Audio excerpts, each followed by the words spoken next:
Salam alaikum, Azul, bonsoir. Le général de corps d'armée, Ahmed Gaïd Salah, le chef de l'état-major, et la seule partie visible du vrai et du seul pouvoir en Algérie, est devenu tout à fait indéchiffrable, y compris au microscope, y compris pour ceux qui sont pendus à ses lèvres et qui ne rêvent que de pouvoir le servir, si tant est qu'il puisse savoir ce qu'il veut. Plus personne ne comprend ce qu'il veut, ni où il veut aller, ni s'il veut vraiment y aller, ni même si c'est lui qui décide de ce qu'il dit et de ce qu'il contredit dans le même temps, puisqu'il passe ses mardis à dire et à se contredire, à annoncer sa détermination pour telle ou telle option, puis de venir le mardi prochain faire et dire comme s'il n'avait rien dit de ce qu'il avait dit. Et il en a été ainsi depuis que lui, le général Ahmed Gaïd Salah, le chef de l'état-major, et la seule partie visible du seul et vrai pouvoir, s'est mis à assurer ce rôle de façon directe, le rôle du patron, sans plus s'abriter derrière les tellement commodes façades institutionnelles. Il en a été ainsi pour son soutien très vigoureux, pour le moins qu'on puisse dire, en faveur du 5e mandat et de Fakhamatouhou, le président Abdelaziz, ministre de la Défense, chef des forces armées, comme il dit. Oui, ce fut le soutien le plus déterminant, non seulement pour le 4e, mais même pour le 5e mandat, et même pour l'annulation des élections présidentielles et de la prolongation illégale du 4e mandat, avant que le même soutien ne se transforme en plus déterminant facteur pour le démissionnage du même Fakhamatouhou. Contre la mobilisation des Algériens contre le 5e mandat est devenu un événement planétaire. Et il en a été de même quand le même chef d'état-major a qualifié les manifestations populaires de graves dérives qui menaçaient la stabilité du pays, avant de faire la déclaration inverse, de saluer la saine mobilisation du peuple algérien quand la mobilisation des mêmes Algériens est devenue un événement planétaire. Et il en a été ainsi quand le même affirmait que l'armée était là pour protéger et accompagner la mobilisation des Algériens, dans le même temps qu'il faisait tout et n'importe quoi, y compris bloquer tous les accès de la capitale, pour empêcher les mêmes Algériens de manifester. Et il en a été de même quand le même n'a pas caché être derrière les injonctions lancées à la justice pour instruire des dossiers de corruption contre certains et pas d'autres, avant de déclarer, via la revue El Jish, que la justice était indépendante, qu'elle agissait toute seule, comme une grande, contrairement aux rumeurs répandues par certaines parties qui tentent de faire croire, nous dit-il, aux Algériens que cette démarche de la justice inusitée jusque-là intervient sur ordre de l'institution militaire. On y soit qui mal y pense. Et il en a été de même quand le même affirmait que l'armée accompagnerait la transition, avant de déclarer qu'il ne serait pas question de transition, mais que la seule voie possible était celle des élections à leur échéance du 4 juillet. Et il en est toujours de même, par le même, quand il a lancé entendre hier seulement, sans le dire clairement, qu'il n'est plus possible d'aller vers des élections à leur date prévue initialement, le 4 juillet, et qu'il fallait commencer à réfléchir à leur report, mais que la seule solution ne réside pas dans une quelconque transition, mais dans des élections présidentielles et dans une solution, écoutez bien, constitutionnelle. Allez comprendre. Et allez comprendre comment ils font, les vrais détenteurs du vrai pouvoir, pour s'arranger avec une constitution qu'ils ont violée tellement de fois qu'elle ne peut même plus servir de torchon.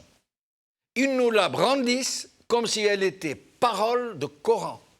alors qu'elle est devenue quasiment impraticable, inapplicable, même si tout le monde acceptait de l'appliquer. Un exemple, ou des exemples. Comment vont-ils faire prolonger le mandat de Ben Saleh avec une constitution qui ne prévoit pas ce cas de figure?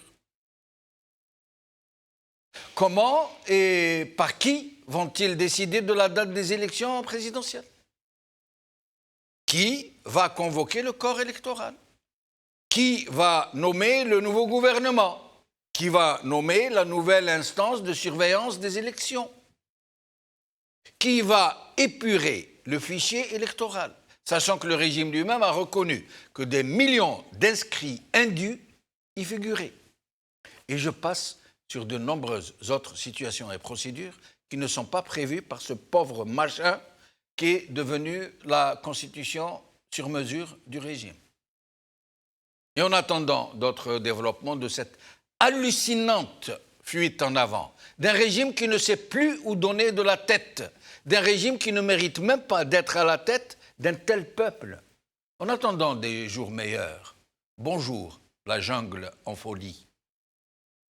الشعب تحضر يا سيدي، الشعب تحضر سيدي، الشعب تحضر سلمية بالورد والزهر، عند العالم قاع يفتخر خاطيه التكسار. تحية الجزائر حرة بالشعب الجبار يا سيدي، الشعب الجبار سيدي، الشعب الجبار مرفوع الراس وشامخ الصدر، علم مربوطة في الظهر في يده شعار، المسيرة ما هي مقطرة، احنا احرار سيدي، احنا احرار سيدي، احنا احرار. الراية البيضاء بالخضر، نجمة وهلال بالحمر، حتى الانتصار العصاب. Algérie, Gaïd Saleh sait-il ce qu'il veut? C'est le titre de notre émission d'aujourd'hui. Pour y participer, nous avons invité d'abord, pour commencer, pour parler du cas Kamaldine Fkhar Berahmou, de nos amis mozabites qui vont nous dire quelques mots, ce qu'ils pensent de cet assassinat politique. Puis nous reviendrons vers le sujet avec nos autres invités qui sont Ali Boucharka qui est avec moi ici sur le plateau. Merci Ali d'avoir accepté mon invitation. Bonsoir Sidi Jamal, bonsoir à tous les téléspectateurs. Merci. Nous aurons Aïssa Rahmoun, avocat vice-président de la Ligue algérienne de défense des droits de l'homme, Badr Dingerva, cadre du FIS, Yahya Bounouar, journaliste. Mais pour commencer, nous allons recevoir Hammou Msbah, délégué auprès du premier secrétariat national du FFS, et Abdallah Zekri, membre du collectif des Mozabites en Europe. Hammou Msbah, merci d'avoir accepté notre invitation. Merci à vous de même, M. Jamal. Merci pour votre attention pour cet assassinat de Dr Kamaldine Fkhar. On est à votre disposition. ماذا بينا تقولنا واش يعني الرأي تاعك quel est votre sentiment sur cette disparition de Kamaldine Fkhar Berahmou? Quel est l'état d'esprit de nos compatriotes du Mzab, de la vallée du Mzab? Et est-ce que vous êtes donc... je rappelle que le FFS a proposé une enquête au sujet de cet assassinat politique, de ce décès du moins. Oui, vraiment c'est choquant. حقيقة هذا الاغتيال، نقول الاغتيال السياسي يعني شيء مؤسف جدا، والشيء هذا كنا نتوقعوه يعني انتم تعتبروه اغتيال سياسي؟ نعم، اغتيال ليس لشخص، اغتيال حبوا يقضيوا على الحراك يعني ابارتير دو غردايا، اترافير دو غردايا، باسكو الحراك لعلمكم الحراك في غردايا ما بداش اليوم ولا بدا في 22 فبراير، الحراك في غردايا بدا في 2004. احنا طول توجور نقولوا رانا ناديو يعني ويعني بطرق سلميه حضاريه على ان هذا النظام هذا اكل عليه الدهر وشرب. بن حسين رحمه الله ناضل 72 سنه، نفوه. مناضلين اخرين اغتيلوا كعلي مسيلي كاخرين، يعني ما نقدرش نذكر اساميهم كامل. حقيقة شيء مؤسف. يعني أنا في غردايا سي ان كا سبيسيال. غردايا رانا نعانيو، يعني كي نقول نعانيو لأن غردايا كما قال أحد الأساتذة، النضال في غردايا ماهوش نضال، يعني هي مقاومة. لأن ما يخفاكمش يعني صوت الحق دائما يعني صعيب باش تعبر على الشيء اللي تعيشه ولا. كقضية الدكتور كمال الدين فخار اغتالوه حقيقة، يعني النفس اغتيلت، لكن الفكر والشيء اللي كان ينادي به هو راسخ في أذهان العشرات وإن ما نقولوش المئات من الشباب ومن يعني المتعطشين لهذا الحريه هذه. يعني فريمون راني قلت لك من 2004 رانا عايشين هذا الاضطهاد ورانا عايشين هذه المضايقات، يعني كل سبل الاضطهاد مارسوها. حمو مصباح نعم. درك نسألك، تقولنا واش راهي الحالة يعني النفسية والحالة المدنية في المنطقة في واد مزاب.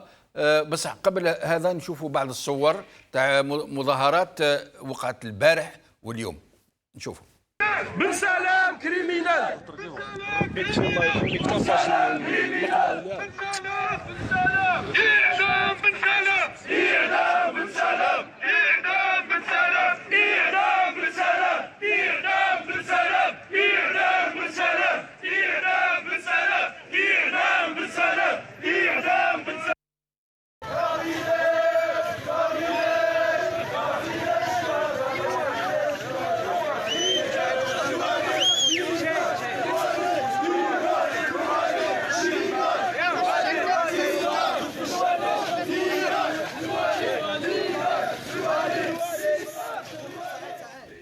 حمو مصباح، ما هي الحالة النفسية والحالة المدنية في المنطقة؟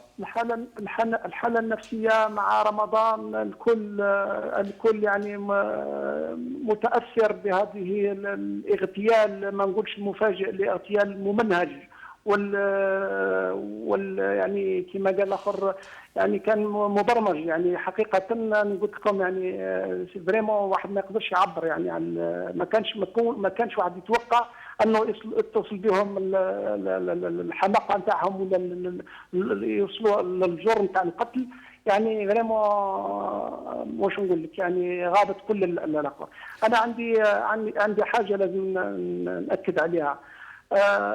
هناك كاين بزاف من الناس يقولوا ما موقف الهيئات العرفيه هنا في غردايه بقضيه كمال الدين فخار. للاسف الهيئات، حاشا الهيئات، احتراما للهيئات وللتسميه الهيئات، هناك اشخاص سي دي بيان، يعني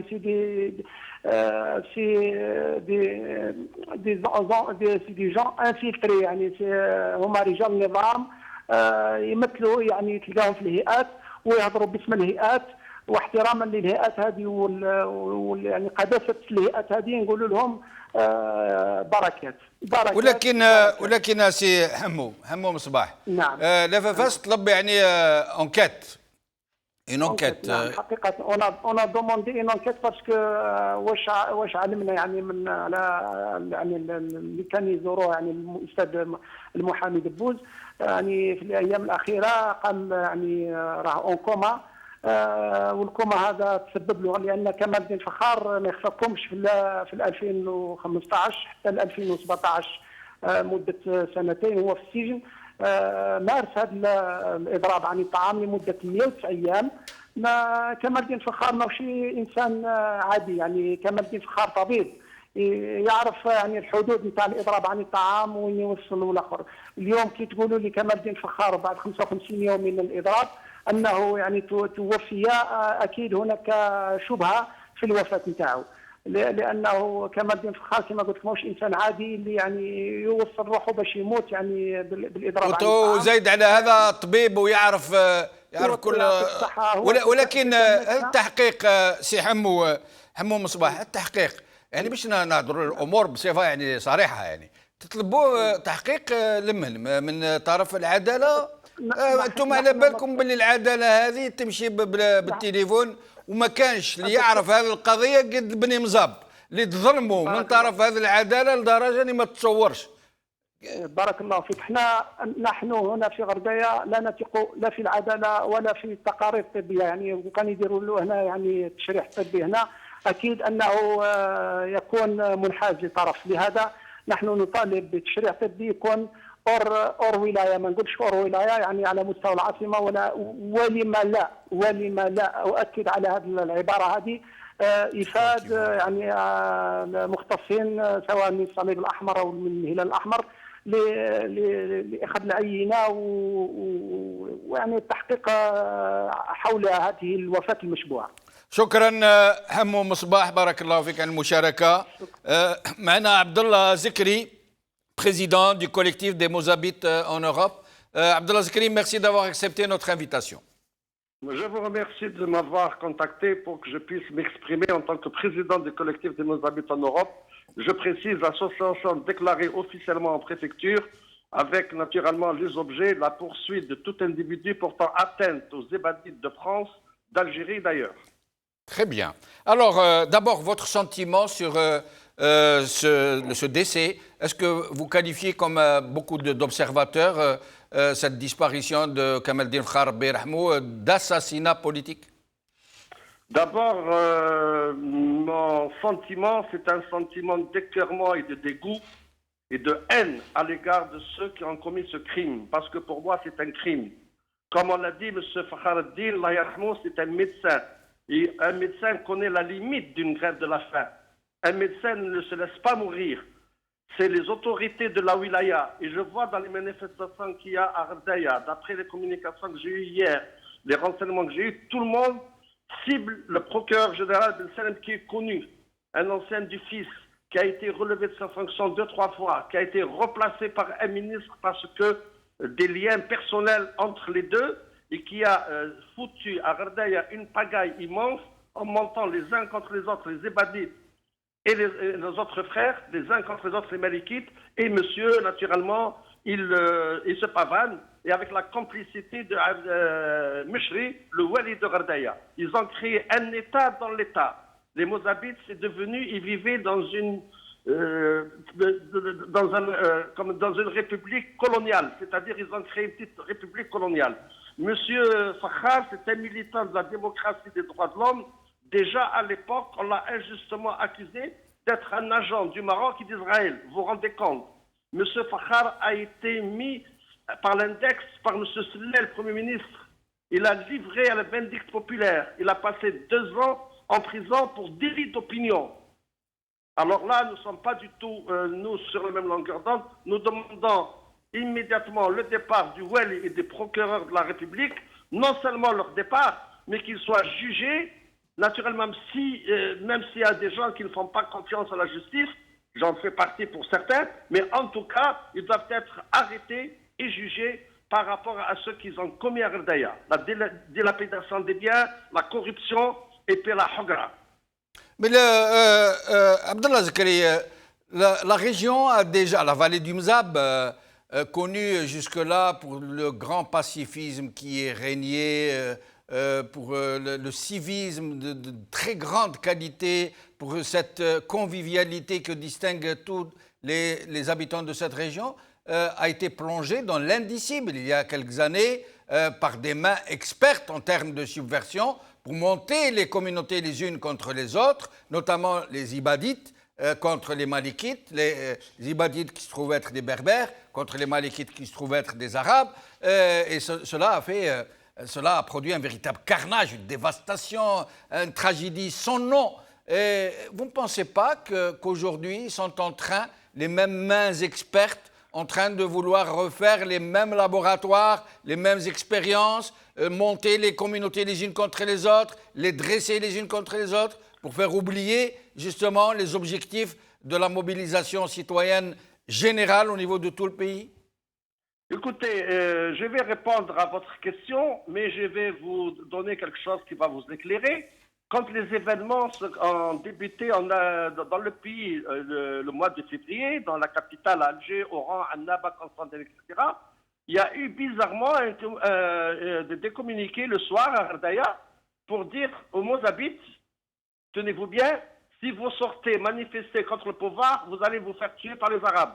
Et ils ont dit aux autres, si vous sortez, les Mozabites, ils vous attendent au tournant pour se venger de l'événement de 2004. J'ai appris cela vers 22h le soir. J'ai tout de suite dénoncé ça et j'ai fait un communiqué. Je fais un communiqué pour dire que dénoncer ces menaces pour que les Mozabites ne sortent pas et qu'ils doivent sortir. Finalement, ils sont sortis la main dans la main, dans un cadre fraternel, en dénonçant les autorités locales. Ça, c'est le premier point. Le deuxième point que vous avez soulevé, en 2004, le collectif des Mozabites en Europe, il est né justement lors des événements sanglants. Vous vous rendez compte, le Grara, 29 morts, les uns à côté des autres, par terre, avec les gens qui se faisaient la prière. À Gherdaya également, les magasins brûlés, des maisons brûlées, des cimetières, des tombes des cimetières qui ont été profanés. Alors qu'en tant que président de l'Observatoire national contre l'islamophobie, je dénonce les cimetières musulmans qui sont profanés en France. Et vous vous rendez compte, dans mon pays, dans ma ville, nos morts ne pouvaient pas reposer en paix par certains individus. Et en 2004, je suis allé en Algérie, je suis allé à Gherdaya. J'ai vu les autorités dans la capitale. Je suis allé rencontrer nos frères, Chiour, Jma'at L'Ayan, j'ai rencontré également de l'autre côté des Malikites qui étaient serrés, tout ça, et qui m'ont dit, nous sommes absolument pour rien. Et je vais vous donner un scoop. Lorsque M. Saïdani, responsable du FLN, avait fait une déclaration solennelle pour dire que les événements du Mzab ont été téléguidés par un général, j'ai tout de suite fait un communiqué en demandant à la justice algérienne de convoquer M. Saïdani, qu'il apporte les preuves de sa accusation. S'il est vrai qu'il a des preuves, il doit les donner à la justice pour ceux qui ont allumé le feu à Gherdaya doivent être poursuivis. Et si dans le cas il ment pour des règlements de compte internes, il faut qu'il réponde justement de ces déclarations. Malheureusement, aucune suite. Troisièmement, suite à ces manifestations, suite à ces crimes odieux à Gherdaya, nous avons décidé de mener des actions en France. Nous avons fait une manifestation devant le consulat général de Marseille et devant l'ambassade d'Algérie à Paris. Et j'avais mis sur mon t-shirt une affiche où j'ai dit « Silence, on tue, on zabe ». Et finalement, nous sommes arrivés à une tuerie parce que les autorités auraient pu sauver Fakhar, Kamel El-Din Fakhar, mais ils n'ont rien fait, ça les arrangeait pour qu'il meure. Et j'attire votre attention et ceux qui nous écoutent. Il y a également le professeur Aouf, qui est dans le même état que lui, mais lui, il n'est pas médecin, et qui risque aujourd'hui, demain, peut-être dans 2-3 jours, de subir le même sort. Mais on a dit qu'il a arrêté sa grève de la faim. On nous a dit qu'il l'a arrêté. On nous dit qu'il a arrêté la grève de la faim, mais en tout cas, qu'est-ce qu'il fait qu'est-ce qu'il fait en prison? Exact. C'est un monsieur qui a déclaré une seule chose. Il a déclaré que l'Ouali... Il y a d'autres Algériens comme Abdallah Ben Naoum qui sont en grève de la faim, qui attendent depuis des mois à ce qu'on dénonce leur situation ou qu'on les prenne en charge. Et c'est lettre morte auprès d'un régime. Haj Ghermoul aussi. Haj Ghermoul qui a été condamné à une peine de prison de 6 mois pour avoir dit non au 5e mandat. Oui, il y a plusieurs personnes qui sont en prison. C'est des délais d'opinion. Il y a des gens qui sont 2 ans, 3 ans en prison parce qu'on a voulu leur voler leur terre pour la donner à la mafia locale là-bas et qui n'ont pas voulu signer. Ils sont 2-3 ans en prison, qui n'ont jamais été jugés. Où est, dans quel pays du monde, quelqu'un reste 2 ans, 1 an, 3 ans en prison sans qu'il soit jugé juste par plaisir pour faire la pression sur lui pour qu'il cède ses biens à une mafia? Abdallah Zekri... Je demande, pardon, oui. Je demande franchement, si le gouvernement à Alger, la capitale, dit qu'il veut régler ce problème, que toutes les affaires de justice concernant les Mozabites, nous on ne dit pas qu'il faut les classer, au contraire, on dit que toutes ces affaires-là doivent être dépaysées à Alger, à Oran, à Constantinople, à Annaba, par d'autres juges et pas par la mafia de Gherdaya. Merci Abdallah Zekri, au plaisir de vous retrouver dans une autre émission pour essayer de parler de tous ces problèmes de la vallée du Mzab, de nos compatriotes, autant ibadites que malikites, qui sont tous dans le même embarqué, dans le même rafio, si j'ose dire, qui ont transformé cette très très belle région en une région particulièrement polémique, j'allais dire. Merci Abdallah Zakari, au plaisir de vous retrouver. Ali Bouchelka. Alors, d'abord, un mot au sujet de l'affaire Kemal El Fakhar avant de passer au sujet suivant. Je tiens tout d'abord à présenter mes condoléances à la famille de Kemal El Fakhar, à la communauté mozabite en Algérie et à tous les militants des droits humains dans le pays. Deuxième point, pour moi, en tous les cas, c'est un assassinat programmé. Parce que quand on commence maintenant, on a vu son avocat Salah Dabouz, il a fait une vidéo où il explique les conditions de son arrestation, les chefs d'inculpation, la situation dans laquelle il a été emprisonné, et tout le système et le traitement, ou plutôt la maltraitance dont il a souffert pendant son hospitalisation dans la prison de Ghardaya, désigne des coupables aujourd'hui. On ne peut pas aujourd'hui dire tout simplement que Kemal El Fakhar est mort d'une grève de la faim. Cette grève de la faim, elle est motivée par rapport à quelque chose. C'est un acharnement judiciaire. Il a été arrêté, incarcéré, alors qu'il présentait toutes les conditions de présentation. Exactement. Ça veut dire normalement, ni le juge d'instruction ni le procureur ne peuvent lui signifier un mandat de dépôt puisqu'il présente les conditions de présentation. Il ne peut pas s'évader, il ne peut pas s'enfuir, ce n'est pas possible. Mais c'est justement donc ça a été fait, ce n'est pas un mandat de dépôt, c'est une sanction, c'est une punition qui lui a été infligée. Évidemment, on sait très bien que le mandat de dépôt aujourd'hui en Algérie, il est érigé en règle, alors qu'à la base, il était une exception. Oui. Une exception quand il s'agit par exemple d'empêcher la commission d'un crime. Là, on met en dépôt. Ou dans des situations où l'accusé lui-même risque de représailles. À ce moment-là, la justice le protège. En Algérie, c'est en tout cas l'information qui a été donnée par maître Salah Dabouz, il disait qu'on est à 50% des arrestations où ces gens-là se présentent, ils sont immédiatement placés en mandat de dépôt, sans qu'il y ait une date ou une limite à cette arrestation. Il n'est pas là pour qu'on instruise son affaire, il est là pour être puni. On peut passer 3 ans, 4 ans, 5 ans sous mandat de dépôt sans qu'on ait le fait du prince, aucune information quant à la tenue d'un procès ou même par rapport aux chefs d'inculpation qui ne sont jamais clairs. Et donc, on est dans une injustice claire et nette. Et nous allons demander Aïssa Rahmoun, avocat et vice-président de la Ligue algérienne de défense des droits de l'homme, de nous dire son avis. Merci Aïssa Rahmoun d'être avec nous. Salam alaikum. De mon côté, je tiens à présenter mes condoléances à la famille de Kemal El Fakhar, mais aussi à la communauté mozabitée, aux militants des droits de la personne humaine. C'est l'acharnement et les intimidations ont commencé à l'encontre du docteur Kemal El Fakhar en 2004. Il faut rappeler que Kemal El Fakhar était un élu d'un parti de l'opposition qui était le Front des forces socialistes de FFS. Le système, le pouvoir local ne pourra jamais pardonner Kemal El Fakhar son appartenance politique en dehors des partis qui sont connus comme étant des larbins du système. Dès lors de 2004, moi j'ai eu à plaider avec un collectif d'avocats, c'est Nordin Ahmed, l'Oustad Bouchesh, l'Oustad Nordin Benissad, en moins 4 ou 5 procès dont était accusé le docteur Kemal El Fakhar. Et l'un des procès les plus frappants est le procès du jeune Mohamed Babenjar. Vous savez que pendant l'audition et dans les locaux de la police judiciaire, ils ont essayé d'avoir des aveux par la force, par l'intimidation, pour dire en fin de compte que celui qui avait ordonné, qui m'avait instruit à commettre un crime à Ghardaya était le docteur Kemal El Fakhar. Donc ça, c'était les années début 2000. Vous voyez l'acharnement dont a été victime.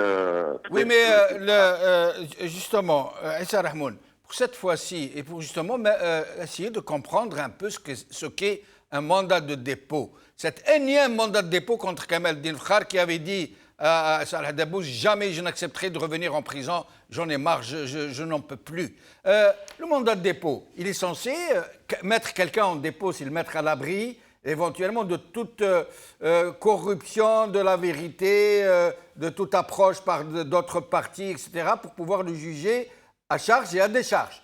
Or, en l'occurrence, lui présentait toutes les conditions de présentation, il ne pouvait pas s'enfuir, et il n'y avait rien qui puisse corrompre le dossier. Pourquoi a-t-il été mis en prison alors qu'il aurait pu être présenté en citation libre, en citation directe, pardon? D'accord, donc le mandat de dépôt, l'article 123 du Code de procédure pénale, qui selon la Constitution, la législation algérienne, qui est inspirée des conventions et pactes internationaux ratifiés par l'Algérie, est une mesure d'exception. La mesure d'exception consiste en cas de délit de crime de droit commun à mettre probablement à protéger l'inculpé, l'accusé, d'une vengeance par rapport à son adversaire. Dans le cas des affaires d'homicide volontaire, imaginez on a peur d'une vengeance de la famille de la victime, on le met au mandat de dépôt et assurer une instruction équitable. Un cas de figure. Le mandat de dépôt est actionné quand l'inculpé, le mis en cause, ne présente pas des garanties réelles, des garanties effectives, des garanties palpables de sa présentation à l'effet de l'enquête et de l'instruction. Mais tout dit dans toute la nomenclature juridique algérienne, dans tous les textes, dans tous les procédés et les pactes internationaux que l'Algérie a ratifiés, le mandat de dépôt est une exception. Alors là, il s'agit, Kamel El-Din Fakhar, il s'agit d'un médecin. Il a une résidence fixe. Il est connu de par tout le monde. On surveille, et puis les services surveillent ses allers-retours, surveillent ses mouvements. Donc le recours abusif et excessif au mandat de dépôt nous renseigne de la férocité, de l'acharnement du système judiciaire à l'encontre du docteur Kamel El-Din Fakhar.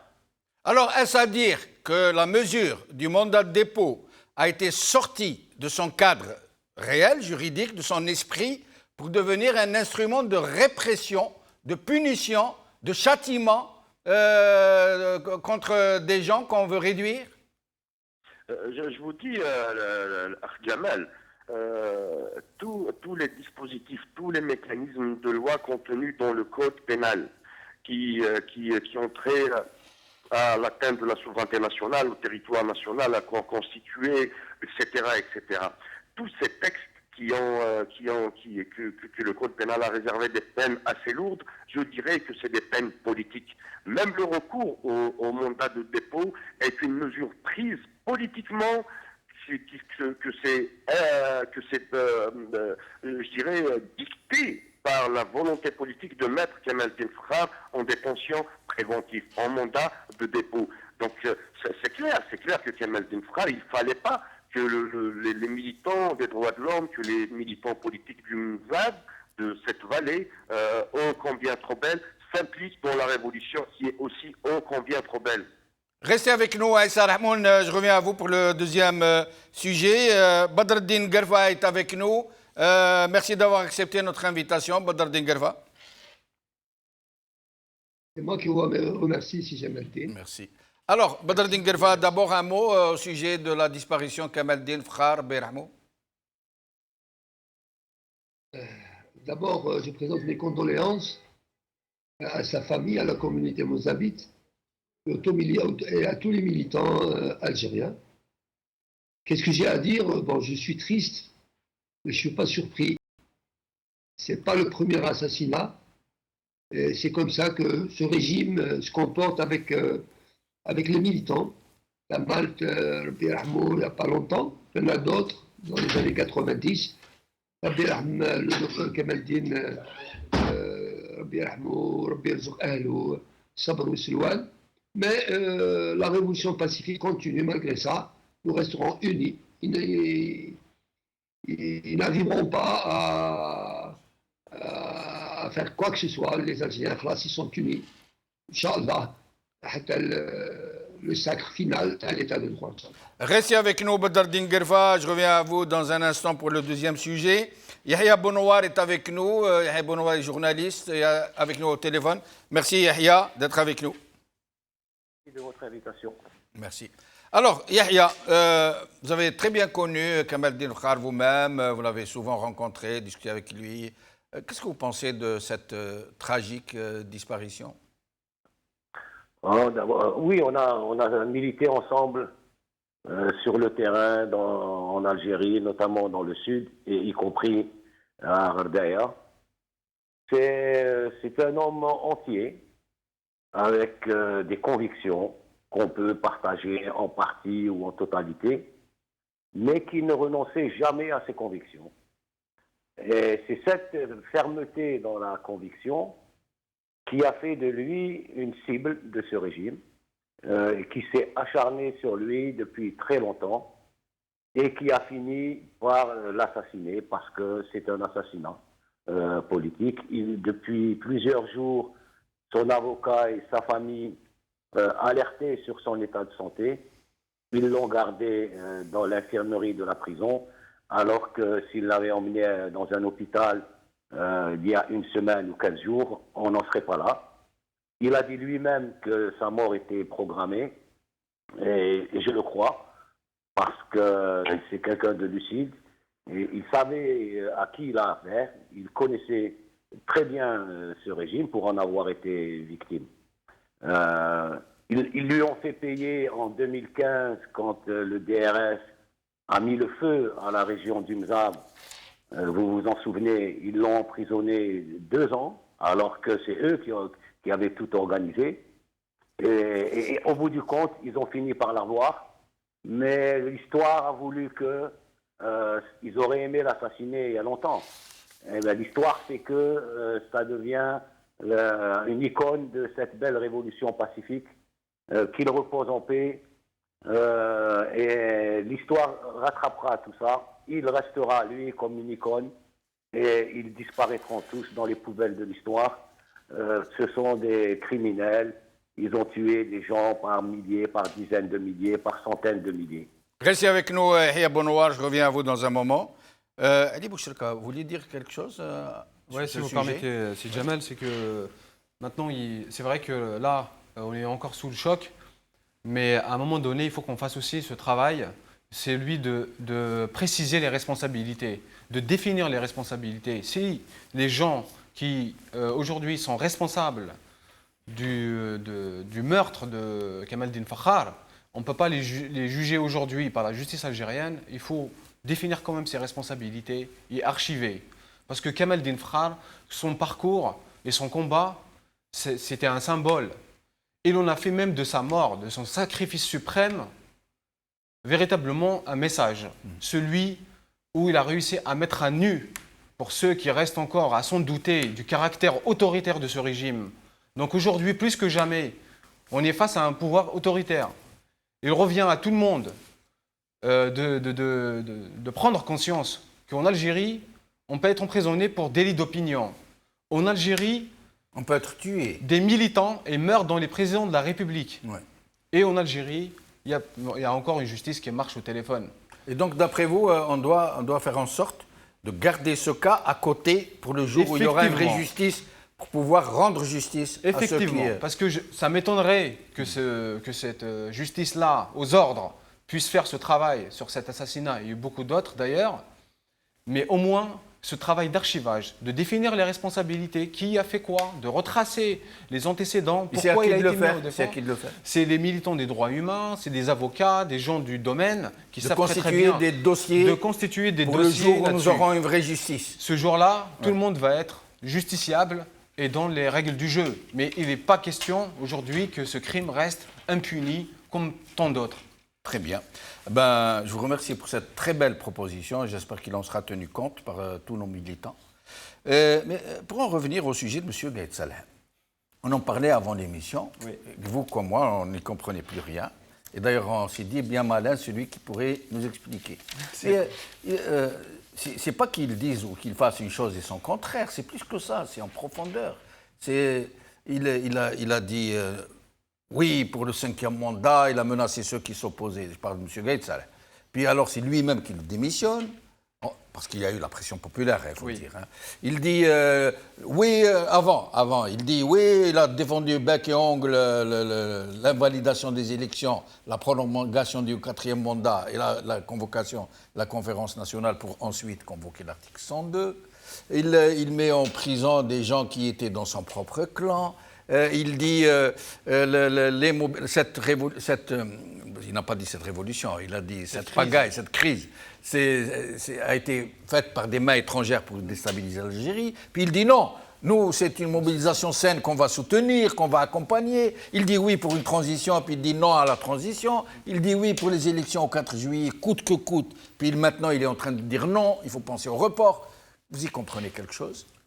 C'est vrai que là, on n'arrive même plus à suivre et à se poser carrément la question, à se dire, est-ce que ces gens qui sont aujourd'hui à la tête de l'État sont en mesure de prendre leurs responsabilités historiques dans un moment pareil? Moi, je suis arrivé jusqu'à ce que je me pose cette question, à se dire, est-ce qu'ils ont pris la mesure de ce mouvement citoyen?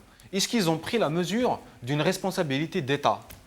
Où l'État algérien aujourd'hui, il est plus que dans une phase de déliquescence des institutions, de perte des légitimités.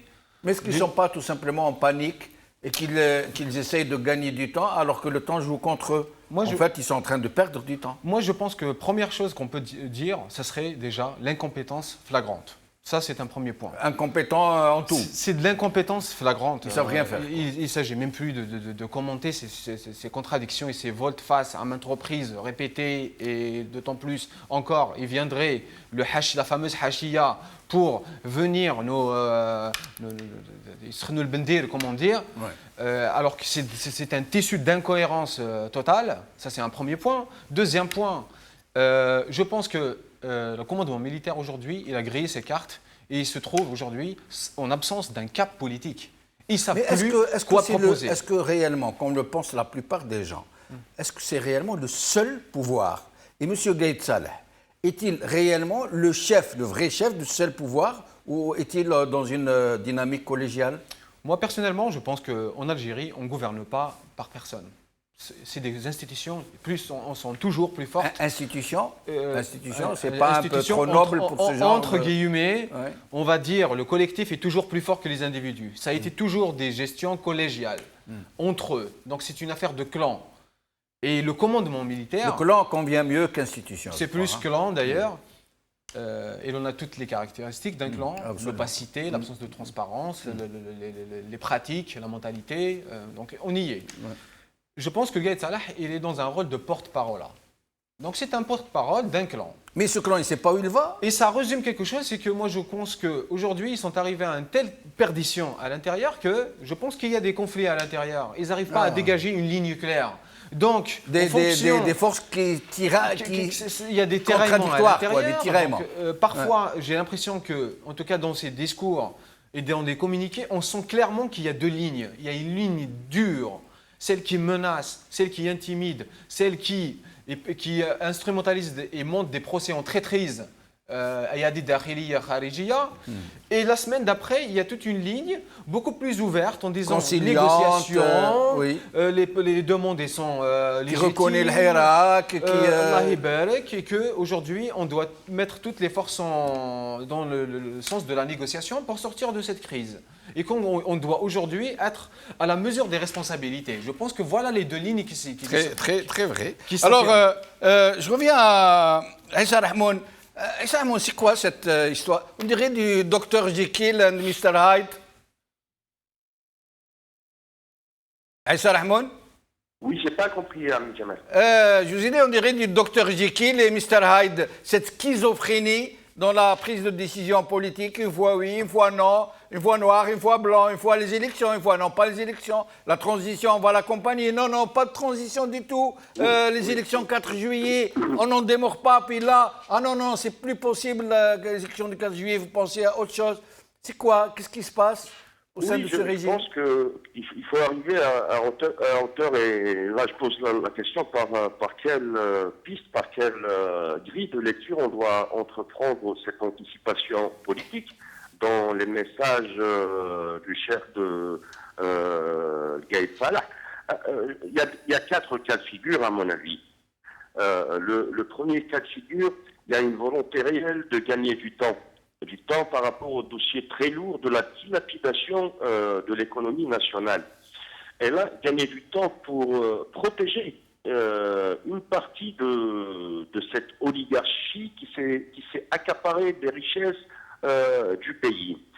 Deuxième cas de figure, il est possible que le chef de l'état-major, qui ne cessait de répéter à chaque fois... Attends, Issa Hamoun, je me permets de vous interrompre, je vous laisse poursuivre. Vous voulez dire gagner du temps pour leur permettre de faire disparaître les preuves, de faire disparaître les fortunes, de les exploiter à l'étranger Tout à fait, tout à fait. D'accord. Tout à fait. Deuxième cas de figure, c'est le cas de figure qui tend à rester dans le cadre légal, qui est la Constitution, et pousser les manifestations, les manifestants, le peuple algérien par provocation à une violence réelle sur le terrain, et instruire et plutôt faire appel à l'application du mécanisme de l'article 107, qui est l'état d'exception. Et l'état d'exception, donc tous les droits, toutes les libertés sont suspendues. Troisième cas de figure, et je pense que notre ami qui est au plateau l'a signalé, c'est que... Ali Boucherka. Oui, un discours et un contre-discours, une vérité, une contre-vérité, une déclaration, sa contradiction. Il y a un conflit réel dans l'institution militaire entre l'état-major et la base militaire de l'armée. Quatrième cas de figure, ils savent plus quoi faire, ils sont déstabilisés, fragilisés. C'est un discours aléatoire qui n'a aucun ancrage politique, juridique, réel qui s'appuie. Oui, mais comment ils vont faire, Issa Hamoun? Maintenant, ils sont en train de nous dire, ils sont rendus à l'évidence, c'est plus possible les élections 4 juillet. On a bien compris, même s'il ne l'a pas dit clairement dans son discours d'hier. Mais comment ils vont faire pour, une fois que le mandat de, comment il s'appelle, Ben Salah sera fini? Comment ils vont faire pour désigner le nouveau gouvernement? Comment ils vont faire? La Constitution ne prévoit rien pour la suite des événements. Comment ils vont faire? Tout à fait. Tout à fait. Ami Jamal, je pense qu'il faut que le système, que l'armée, parce que là, en 62, nos aînés nous disaient que la colonne vertébrale du système algérien est l'armée, c'est l'armée. Beaucoup d'entre nous, de nos aînés, ont occupé ce débat par méconnaissance ou par fatigue des années de militantisme et de guerre de libération nationale. Mais en 2019, au moins, il y a une chose qui est claire. Il y a le peuple, il y a l'armée. Le centre névralgique de toute prise de décision politique se situe actuellement et depuis 62 au niveau de l'armée. La responsabilité, je dirais que la responsabilité historique et politique de cette institution est engagée. Pourquoi elle est engagée? Le peuple s'est exprimé au bout de 3 mois qu'on veut passer d'une république bananière inexistante à la création, à la fondation de la deuxième république, celle des droits, des libertés et du respect de l'autre. Effectivement, la Constitution ne prévoit, parce que notre Constitution, elle est faite par un seul homme, pour le service de l'homme, assurer la pérennité d'un seul homme qui est l'ancien président. Bien sûr, avec toutes ces factions qui sont des actionnaires du système, des actionnaires des militaires. Et je pense que le chef de l'état-major doit comprendre définitivement, et l'état-major en général, que les jeunes Algériens veulent construire leur pays. Ils sont devant l'histoire.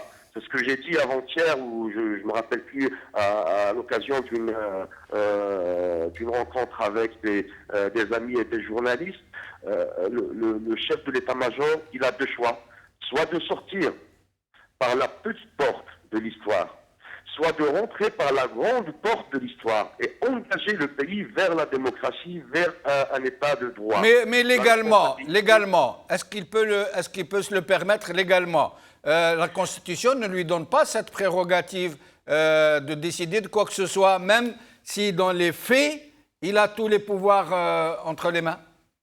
La Constitution, je pense que débattre de la Constitution est un non-débat actuellement. Ouais, la Constitution a été violée à maintes reprises. Mais lui-même, Issa Ramoun, moi je suis en train de tenir son discours. Lui ne parle que Constitution. Il est en train de nous dire il n'y a que la Constitution et rien d'autre, sachant que lui-même a procédé à sa violation, son viol plutôt, à plusieurs reprises, en 2008, en 2016, puis ces derniers temps, plusieurs fois. Hamid Jamal, la Constitution, il y a 3 articles qu'il faut évoquer, sans plus. L'article 7, l'article 8 et l'article 28. L'article 7, c'est l'émanation de tous les pouvoirs, qu'ils soient l'émanation du peuple. C'est la volonté populaire. L'article 28, c'est les prérogatives de l'armée, de l'état-major dans leur mission constitutionnelle. Au-delà de ces articles, aucun article ne pourra être évoqué dans cette situation. Et restez avec nous, Issa Ramoun. Je reviens à vous dans un moment. Pardon de vous avoir interrompu. Badreddine Guerfa, vous êtes avec nous? Oui, je suis avec vous. Alors, Badreddine Guerfa, vous y comprenez quelque chose, vous, à tout ce micmac, très franchement? C'est à en rire et à pleurer. Ah oui, vraiment, c'est plutôt à en pleurer, je crois. Hein? Ouais. Ah, oui. Voilà, c'est tragicomique. C'est tragicomique.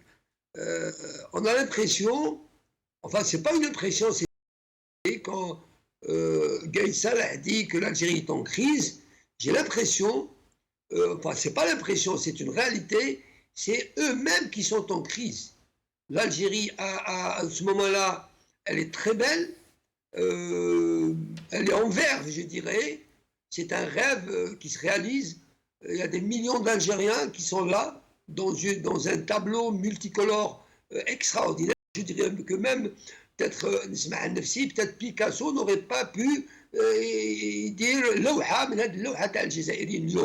c'est quand même extraordinaire. Maintenant, comme je l'ai déjà dit avant, ils n'ont dans leur feuille de route qu'une seule chose, qu'un seul point, rester au pouvoir. Oui, mais Badreddine Guerfa, je me permets de vous interrompre. Oui. On comprend qu'ils soient en crise, qu'ils soient en panique, qu'ils n'endorment plus, qu'ils ne savent plus quoi faire, qu'ils gagnent du temps alors qu'ils sont en train d'en perdre, en fait, pour tout le monde.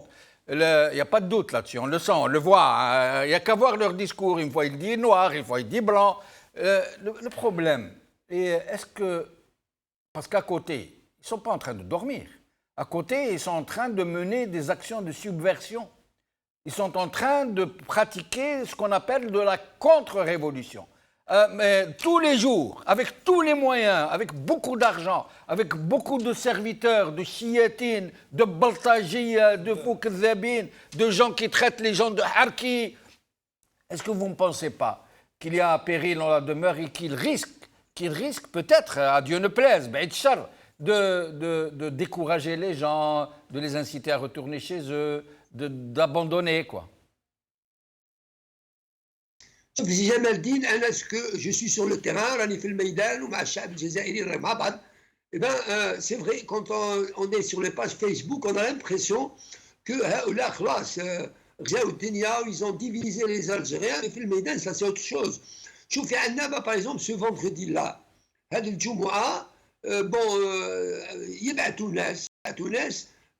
attention, Gaïd Salah, il faut voir la réaction des Algériens. Il faut voir, je saisis cette occasion باش نحيي شبابنا وكل اهل عنابه والطرف qui manifestent sur le cours de la révolution. ما كانش كلمه واحده, ils n'ont un seul mot. Par exemple, الجمعه هذه خلاص quand on نسمعوا le slogan جي الشعب خوا خوا وقايد صالح حامي العصابه ولا مع الخونه, c'est clair, c'est un message politique clair. Les gens sont clairvoyants. Alhamdoulilah, je dis والله ماني خايف سي جمال الدين.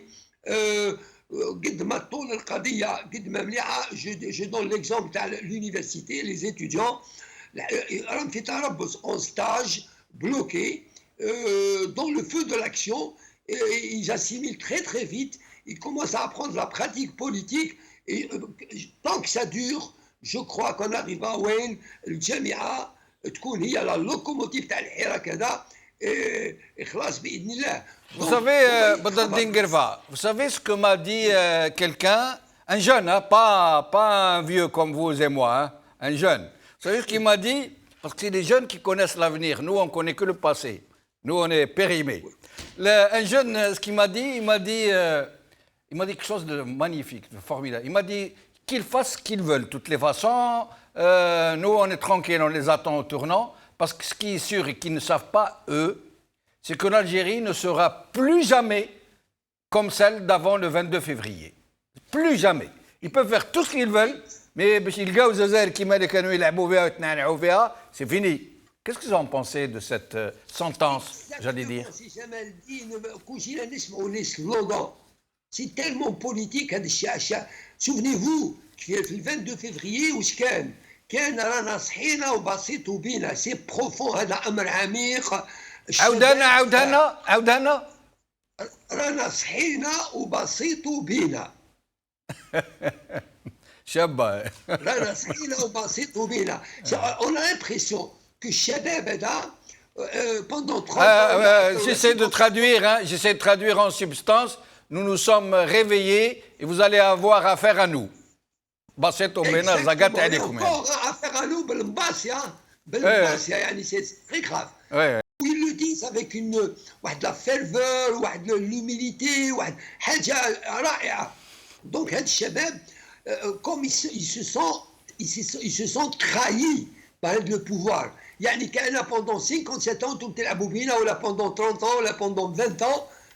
Ça dépend des époques. وانتم تلعبوا لي اليوم on a compris que انتم هما الفساد، انتم هما الارهاب، انتم هما الخونه تاع الوطن.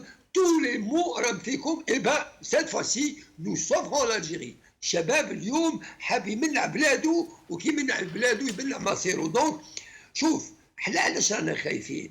ماناش خايفين. احنا لو تيران او في الميدان موجود. الشباب النساء وين هاد لو طابلو ونشوف المراه الجزائريه لا فام الجيريان تشوفها وديك لو مومون وين لا فام الجيريان تدخل للميدان سي كوم بوندون لا ريفولوسيون. خلاص ما بقاش لعب. والله يا سي جمال ماني خايف اليوم. كيس كي لونتران على بالك سي بدر الدين، على بالك سي بدر الدين. Vous pouvez pas savoir comme c'est beau et comme c'est bon de vous entendre, vous l'islamistes, nous dire vous entendre rendre hommage à la femme militante, à la femme combattante qui est aux côtés de son frère, aux côtés de son compatriote de l'autre sexe, en train de se battre pour l'avenir de demain. Magnifique. C'est la réalité. Si jamais je vous raconter une anecdote. Il y a deux intrus. C'est des anciens militaires où ils disent des slogans. Je lui dis, moi, nous sommes libres. عندنا 57 سنة وحنا تقريبا تحت استعمار. chacun son slogan. Une bonne femme قالت له شوف chacun de nous يقول un slogan ولي slogan اللي يعجبوا الشعب يردوا. خلاص تعرف واش دارت لي واحد المرأة يا سي الدين؟ كنت شافت لي slogan elle m'a pris mon bras وهزته في السماء. يعني خلاص les Algériens sont unis. المرأة الراجل الصغير. شوف مرأة 90 سنة 90 ans تلقاها المانيفست. ان غوس اللي يجيبوا باباه في عمره 3 ans 4 ans. شوف يعني دو كوتي استراتيجيكمون الشعب الى سواجي سا استراتيجي الميدان حتى نحققوا ويش نحققوا. بارك الله فيك. قعد معنا بدر الدين قرفه. Je reviens à vous dans un moment. يحيى بونوار قال لنا بدر الدين قرفه un slogan magnifique, un slogan des jeunes bien sûr. صحينا وبسيطوا بينا. Alors Yahya. Oui, ça révèle l'état dans lequel ils sont. Pour reprendre un peu le discours de Gaïd Saleh, il exprime cet état. Le commandement militaire, parce que Gaïd Saleh n'est que son porte-parole, a compris qu'aujourd'hui, il doit rendre le pouvoir et la souveraineté au peuple. Mais entre comprendre s'il l'a compris, on n'en sait rien. En tout cas, ce qu'il est en train de faire, il est en train de tout le contraire. Il est en train de tout faire pour que le pouvoir ne revienne pas au peuple, Yahya Bounoir. Voilà, absolument. Donc, ils ont compris qu'ils doivent le rendre, mais ils ne veulent pas le rendre. Ah, d'accord. Voilà, ils ont ce qu'ils pensent eux-mêmes, le droit de désigner le président de la République. Aujourd'hui, le peuple leur dit c'est fini, cette époque est révolue. Pourquoi le commandement militaire s'est entêté à tout prix l'article 102 et aller aux élections le 4 juillet pour désigner le président de la République? Hier, Gaïd Salah nous dit il n'y aura pas de transition, il faut qu'on aille le plus tôt possible vers une élection présidentielle pour qu'il désigne le président de la République. Ils ne veulent pas renoncer à ce qu'ils pensent être leur droit. Or, ce droit appartient au peuple légitimement. Et là, ils rentrent dans la confrontation avec le peuple. Ils doivent renoncer définitivement. Ce n'est pas à eux de désigner ni le président Et comment, de la République. Yahya Benoît, sur un plan pratique, comment ils ne peuvent pas éclater comme ça, comme une bulle de savon au soleil? Il faut qu'ils partent progressivement. Qui dit progressivement, eux, ils l'entendent, parce qu'il a dit dans son dernier discours, ne vous attendez pas à ce que la transition se passe d'une autre manière que progressive. Progressive, ça peut prendre 10 ans. Et puis, comment ils vont faire maintenant? Comment ils vont faire maintenant, après le 4 juillet, quand le mandat de Ben Salah sera fini? La Constitution n'a rien prévu pour la suite. Alors que M. Gaïd Salah ne nous parle que de Constitution. Constitution qui ne prévoit rien, qui va être en panne. Déjà, nous sommes hors Constitution. La Constitution ne prévoyait pas la possibilité d'annuler les élections. Donc nous sommes déjà hors de la Constitution. Ils sont en train de manœuvrer. Il dit « je veux aller le plus rapidement possible aux élections ». Et il va trouver les partis qui soutenaient Bouteflika sont en train de le soutenir. Et il y a M. Ali Benflis qui lui aussi est pressé de devenir président, qui accepte le dialogue.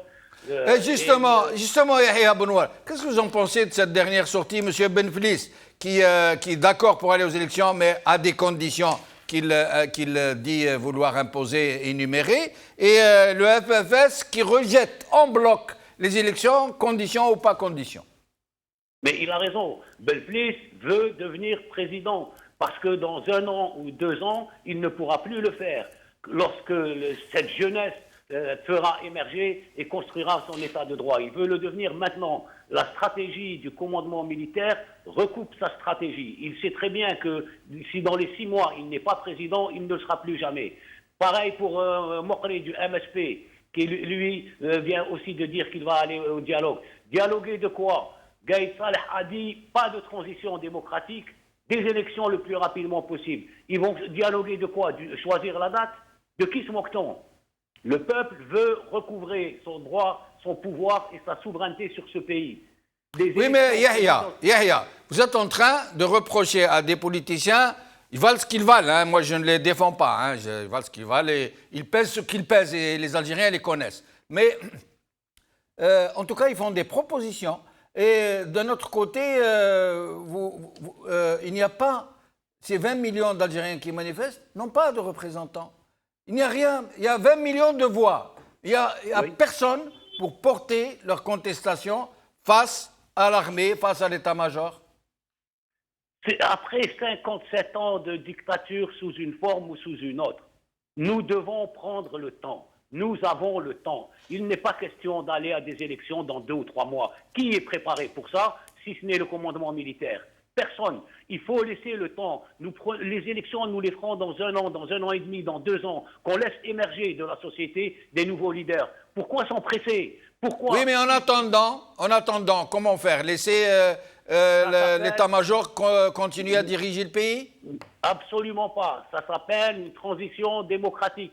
Ça a existé dans des dizaines et des dizaines de pays. Oui, mais comment Yahya, qui va désigner les membres de cette nébuleuse que vous appelez transition? Il y a des propositions, des dizaines de propositions de partis politiques, de personnalités politiques, d'universitaires, d'intellectuels, de membres de la société civile. Toutes proposent une transition politique. On peut créer une instance présidentielle avec 3 personnalités consensuelles, l'une conservatrice, l'une plutôt laïque, et que tout le monde acceptera. qui désignera elle-même un gouvernement de transition. Et à côté, on commence à changer les lois et les règlements que cette Issaba a mis en place.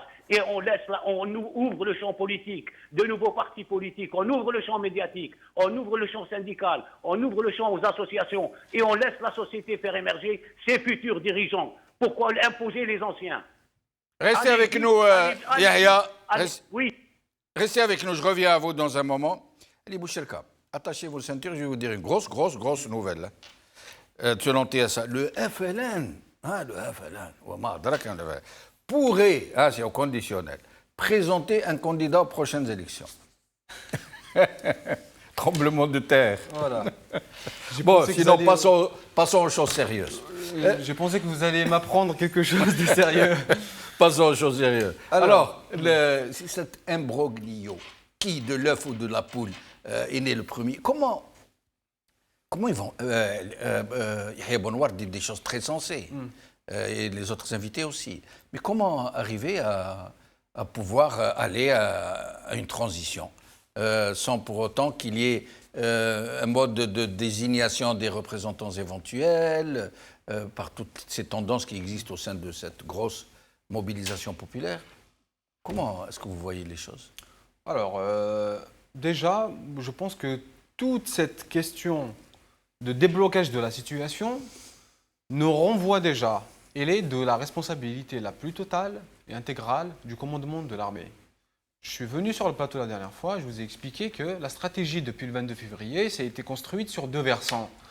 Une radicalité sur le dossier de la corruption, pour se payer une crédibilité, pour maintenir un statu quo sur le dossier politique. Ouais. C'est-à-dire que radicalité sur la corruption, donc sur les personnes, mais statu quo sur le processus politique à l'œuvre. Mais c'est cousu de fil blanc, parce que ces gens qu'ils choisissent pour nous les jeter en victime expiatoire, pour se donner une l'aura du justicier sur son cheval tout blanc. Finalement, c'est du pipeau, parce que c'est pas tout le monde qui le passe en justice. La plupart des gros requins, ils sont en liberté, toujours en train de prospérer, de faire sortir des millions de dollars vers leur compte. À ce jour, ils sont en train de faire sortir des millions de dollars. On le sait. Ouais. De toute façon, le peuple a opposé un discrédit à cette opération main propre en sortant, alors que pendant le ramadan, soif, ils ont faim et les gens sous la chaleur. Ils ont fait la démonstration que le dessus de la corruption traité, peu importe les personnes qui tombent, ça ne suffirait pas pour répondre aux demandes de fond de ce mouvement. Quelles sont les demandes? C'est-à-dire on applaudit, mais on vous demande de partir quand même. Exactement. Ça, mais Daoula Madaniya Machi Askariya, Deuxième République, ainsi de suite. Première République pour reprendre votre... Et je pense que c'est la plus adéquate d'ailleurs, Première République. Il y a un consensus aujourd'hui, on dit une nouvelle République. Une nouvelle République, effectivement. Maintenant, pour revenir à la période de transition, moi je pense que donc, tout ça dépend de la volonté du commandement militaire d'œuvrer pour une ouverture vers une transition démocratique. Je dis tout simplement, je fais remarquer que le dernier communiqué de Gaïd Salah, il refuse de parler de période de transition. Il refuse de parler de constituante ou de choses comme ça. Il parle toujours de solutions électorales, enfin, et solutions politiques et constitutionnelles, donc qui mènent vers instance indépendante, élection présidentielle. Moi, je considère que ce plan-là, en plus, j'ajoute qu'il parlait de ce qu'on appelle matalib aqlaniya. Qu'est-ce que ça veut dire? Ça veut dire des demandes raisonnables. Monsieur Gaïd Salah, il vous invite à négocier, mais négociation avec mes conditions. Période de transition avec mes conditions. Donc, donc là, ils sont forcés à rentrer dans la solution politique, parce qu'à partir du 9 juillet, il n'y a pas de possibilité à l'intérieur de la Constitution. Maintenant, il y a deux solutions. Soit avant la fin du 9 juillet, une chose de très simple, c'est-à-dire c'est de nommer une personne consensuelle par négociation en disant que je suis disponible. Le commandement militaire est disponible à ouvrir une négociation franche avec les représentants de la société civile, avec les personnalités politiques qui ont une crédibilité dans le mouvement, qui n'ont jamais appartenu au régime. Donc, il y a une négociation, on s'accorde pour une personnalité consensuelle. Cette personnalité, elle sera placé à la tête du Conseil constitutionnel. Ben Salah présente sa démission. Alors, le président du Conseil constitutionnel occupe immédiatement le poste de chef d'État. Donc, on peut dire qu'on est rentré dans une période, c'est un signe, un bon signe. Ça, c'est une première chose. Donc, ça, c'est la solution avant la fin des 90 jours qui suivent l'activation de l'article 102. Maintenant, si on veut y aller jusqu'à la fin de la période prévue par la Constitution, eh ben, à la fin, on n'a pas d'autre choix que de négocier, encore une fois, avec la société civile sur une instance présidentielle, donc 3 personnalités consensuelles. 3 ou 5 ou 10. Bien sûr. En tout cas, une gestion collégiale me paraît plus adéquate qu'une seule personnalité. Donc, donc, instance présidentielle. À ce moment-là, on amorce clairement une période de transition comme signe de bonne volonté. On abolit toutes les lois liberticides. On libère les prisonniers d'opinion et les prisonniers politiques. C'est un bon signe pour une transition démocratique. Et là, on nomme un gouvernement de compétence nationale. Voilà comment on peut mettre sur les rails une possibilité d'ouverture démocratique d'une période de transition. Au-delà de ça, ça serait de la mascarade, parce que si on suit la solution présentée par El Gaïd Salah, instance indépendante et qui dit élection, ça donnerait l'impression que toute la crise algérienne se limite à ce que Bouteflika, on l'enlève et on met une personne. Moi, je considère que sans possibilité d'une refondation constitutionnelle et institutionnelle, on ne peut pas répondre à la crise algérienne. Parce que la question électorale elle-même, elle est liée à la question institutionnelle. Comment on peut organiser des élections si on ne sait pas si l'administration elle sera neutre ou pas? Comment on peut faire des élections si les médias ne sont pas libres et qu'il y a une prise de position claire et nette pour le candidat du système? Comment, si on ne libère pas les lois sur les associations, la liberté d'expression, la liberté de regroupement et de manifestation? Donc toutes ces conditions-là me paraissent des a priori, avant d'aller dans une élection présidentielle, je pense qu'on est obligé de passer par une transition constituante. Très très bien. Proposition que je salue. Franchement. Merci, Sidjama. Merci beaucoup. Elle va ce qu'elle valent pour nos compatriotes, mais moi j'apprécie beaucoup que des jeunes comme vous puissent arriver comme ça sur des plateaux et apporter des solutions aussi vastes, qui peuvent satisfaire tout le monde, qui ne sont pas étriqués, qui sont un peu comme une main tendue. Ouais. Je pense qu'aujourd'hui, ce qu'on est en train de dire, c'est qu'on a appris de nos erreurs. Nous la nouvelle génération, j'ai 30 ans. Vous avez appris de nos erreurs. On a appris de vos erreurs. Voilà, on a appris plutôt aussi de l'histoire. Ouais. Et aujourd'hui, on sait très très bien que là, une solution ne peut pas venir d'un courant politique contre quelqu'un d'autre. C'est une solution apportée par le peuple, présentée par le peuple, par une société civile, des corps intermédiaires de toutes sortes, et pour aller dans une véritable transition démocratique. Voilà ce dont est besoin. Aïssa Rahmoun, qui est tout aussi jeune que vous, qu'est-ce que vous pensez, Aïssa Rahmoun, de ces propositions? Et vous-même, comment envisagez-vous l'avenir? Aïssa Rahmoun? Oui. Alors, Aïssa Rahmoun, comment voyez-vous vous-même la suite des événements de cette jeunesse qui est en train de s'engager, qui propose, qui s'impose en force de proposition et qui est là et qui dit « je suis là et je n'en partirai plus jamais ». Aïssa Rahmoun, vous-même? Je suis pas très loin des deux grilles d'analyse proposées par Yahya, l'invité sur le plateau. Je vous dirais, on ne peut pas avoir calqué une expérience internationale et l'imprimer en Algérie. Plusieurs pays ont connu des processus de transition politique démocratique à la fois. Il faut savoir que chaque pays a ses spécificités, son fonctionnement social, ses mœurs, ses traditions, sa diversité, sa religion, sa langue, etc. Donc l'Algérie doit inventer son processus. Comment inventer son processus? Il s'agit premièrement d'une volonté politique. Et là, je partage les avis de mes deux amis. Donc, il faut une volonté politique réelle de l'état-major. Des mesures urgentes, les mesures urgentes de bonne volonté, qui sont la libération, sans aucune condition, de tous les détenus politiques,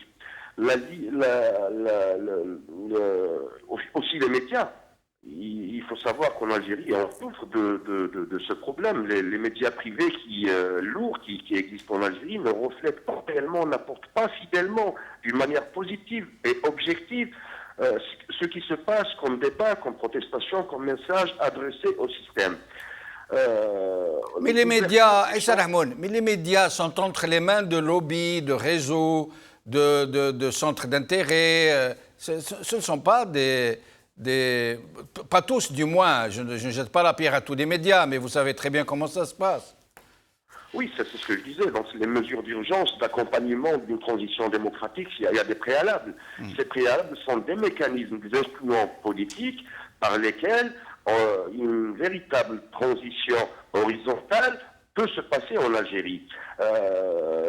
Les messages clés, les messages nets que le pouvoir, que le système doit émettre au peuple algérien, c'est ses revendications par rapport au départ du gouvernement, et installer un gouvernement de femmes et d'hommes crédibles qui n'étaient pas mouillés dans les affaires de corruption, dans les affaires de manipulation, dans les affaires politiques qui ont entraîné le pays dans cet état où l'on est aujourd'hui. Et à partir de là, permettre aux jeunes, permettre à la société civile, aux partis politiques, aux syndicats, à toutes ces franges de la société qui constituent le tissu social et politique de l'Algérie, de se regrouper, de discuter entre eux. Il faut qu'on apprenne une triptyque et c'est très très important. Il faut qu'on apprenne à s'entendre, à s'écouter.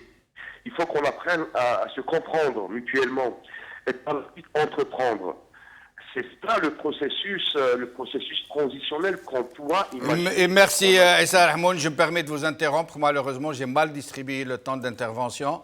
Nous arrivons presque à la fin de l'émission, donc je vais revenir vers mes deux invités pour un dernier tour de micro. Badreddine Guerva, alors l'avenir, comment vous le voyez, si tant est que vous pouvez le voir, dans ce brouillard épais? Je ne peux le voir qu'en rose.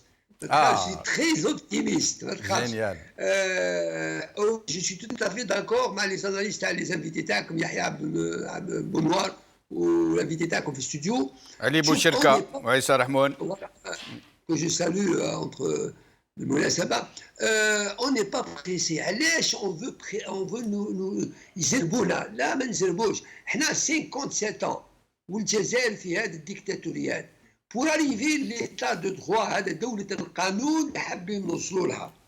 لازم لنا وقت. الشعب، المرأة، الراجل، الشاب، الطالب، كل الناس في تربص après la désertification اللي داروها لعشرات السنين تاع الجامعات وتاع كل لي اسباس وين نجموا ننشطوا. اليوم الناس تحكم ان جون دو 15 يحكي لك على الدستور، الماده كذا والماده كذا، يحكي لك على الافاق، يحكي لك على لي زوريزون. دونك اون ني با بريسي بالعقل. خلينا الحراك، خلينا نتناقشوا، خلينا ندير ديبا، والكل هذا لازم لا فولونتي بوليتيك. لحد الان on sent qu'il n'y a aucune volonté politique من عند قيادة الأركان et les satellites ديالها اللي يتبعوها. Donc, quand il y a la volonté politique, الأمور الأخرى c'est des trucs techniques سهلة بسيطة. On peut en discuter كيما نحبوا نلقاو الحلول. Mais la transition politique، الانتقال الديمقراطي هذا اللي يقول عليه تقول الكوماندمون ميليتير يقول ما كاش، هذا هو الحل ولن يكون إلا الديمقراطي. Comment voulez-vous من لا ديكتاتور والفساد نمشيو للحريات الديمقراطيه بدون ترانزيسيون بوليتيك؟ سي امبوسيبل. باه نوصلوا الوقت. انا راني في الفيس اليوم يحكمني علماني دون ان ايتا دو دروا، وان كان لي ليبرتي للناس كل ولا لي بروجي بوليتيك كل شيء. جو سوي تو افي داكور راني متهني. وجو بونس كو العلماني كذلك صادق لما يكون ان بارتي ولا ان سيرتون دو بارتي كونسيرفاتور ولا دو ريفيرونس اسلاميك وتكون الحريات ولا لي بوفوار سيباراسيون دي بوفوار ليكيليب دي بوفوار الناس كل متهنيه. سي سا جو كخوا كو اليوم الشباب الجزائري والجزائريين داروا ان ريزومي دو 57 ans وكان لو فيفر انصامبل نعيشوا مع بعض dans un état de droit ou vraiment tranquille. Merci. اليوم On doit continuer.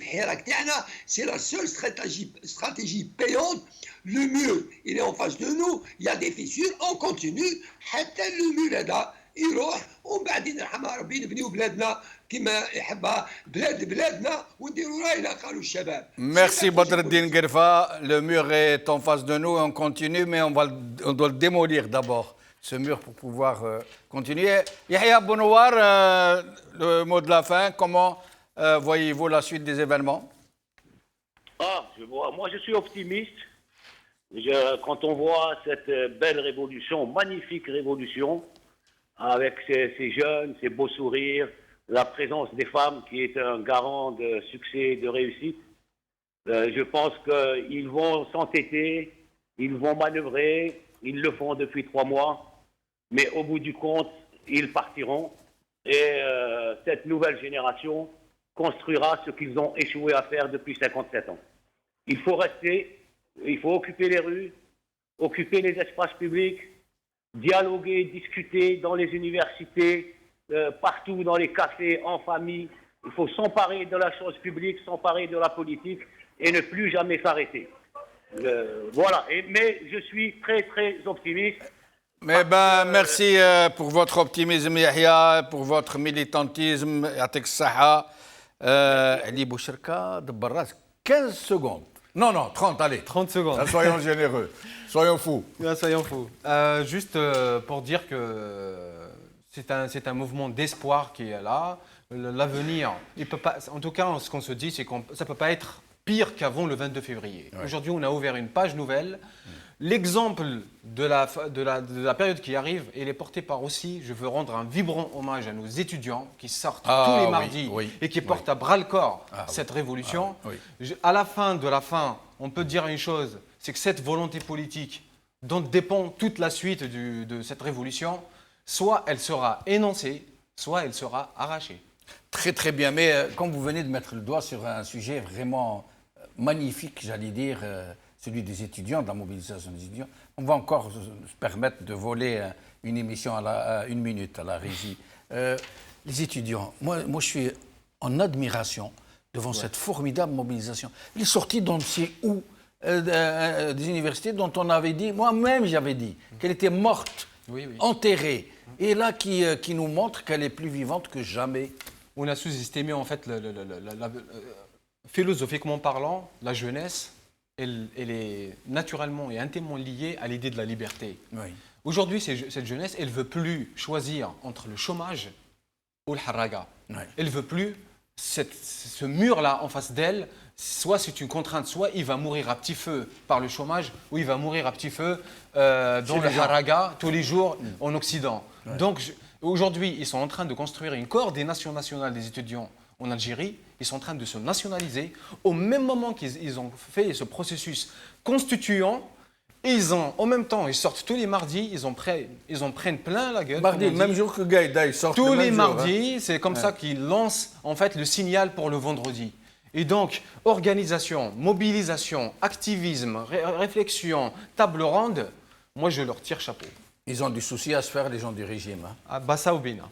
Saïna ou Basseto Bina. Exactement. Merci beaucoup, Ali Boucherka. Merci, Hamou Mousbah. Merci, Aïssa Rahmoun.